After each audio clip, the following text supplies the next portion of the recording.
Underwear is more than underwear. It shows what I think of myself, where no one is able to see. It is how I really want to feel.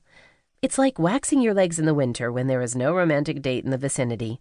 I wax anyway, content with myself, sexy for me, beautiful for myself. So also in the case of underwear. I can walk on the street with this stupid cotton underwear with the silly hearts of 11-year-old girls on the way to buy a good book, or to the pharmacy to get iron pills and tweezers, and while walking, I feel this underwear well. It might be a bit obsessive, but it's clear and tangible, constrained and righteous, and I don't feel good, as if I'm betraying myself. As opposed to an annoying education meeting, sitting across from representatives of oppression, I cross my legs one on another, remembering my underwear and the freedom it represents while facing educational nonsense. I slide my feet into sandals and quickly apply a little cream to feet and arms, and then a bottle of perfume, a panty liner, and a makeup bag join the sleeveless already thrown into the bag.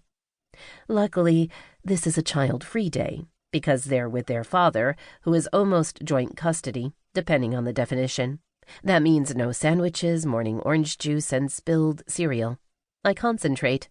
An apple, a banana, and a few nuts are thrown into the mixture that is forming in my bag. Oh, and a bottle of water. You're unbearable, I think, and laugh a little. Another peek in the mirror. I'm out, I say in a loud voice to myself and to the black cat that is dozing on the sofa, arranging its tail around itself. Underwear is a thrilling item of clothing.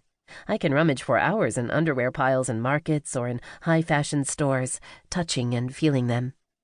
I imagine the underwear owner and wonder what kind of partner she has, and how one can have enticing sex with flowery underwear that reach your belly button. I love seeing pious women, at times, covered by this or that garment, feeling the more daring underwear, and another undergarment, much more daring than that. I've always been drawn to the underworld, forbidden, controversial things, or ones that set other things ablaze. How can you do this? Because I can. I am a surrogate, a woman who accompanies men of all shapes and shades, all difficulties and anguish, in journeys from sexual dysfunction to complete functionality, from sitting in a cafe to lying in bed, from coffee to sex. Both can be great or fine, but less than that is unacceptable. My name is Lilly, and Emma is my alias. This fabrication keeps me and the patient safe from all harm. Personal biographical details never help relations.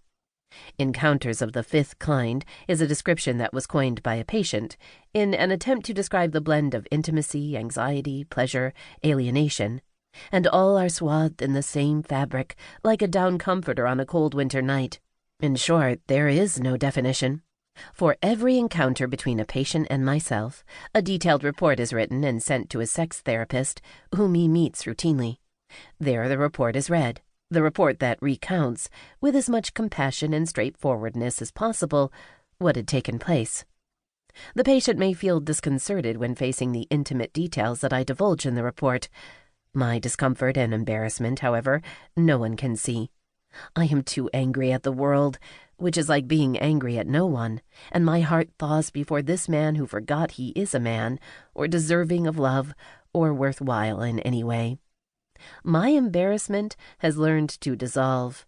I expose myself, in body and soul, to him, to the therapist, and now to you. I love walking on the edge of life, to impugn. I don't care what they say, and who are they anyway? Or maybe I just gave up on the status quo. I don't walk the line. I zigzag. Love to climb trees and feel the curvatures of the earth on my bare feet, smelling the scent of wet ground and a man's body. I am a woman of senses. The rain intoxicates me, and the searing rays of sun remind me that I am alive. I accompany men, and if asked to accompany a woman, I would not say no. The man who has forgotten that he's a man and stands before me stirs within me a sharp mythological sense to take him under my wings and, if possible, into my womb. So he'll recall for a second that, in some place in that time, when he was enveloped, so he'll feel the warmth and protection that are unquestionable.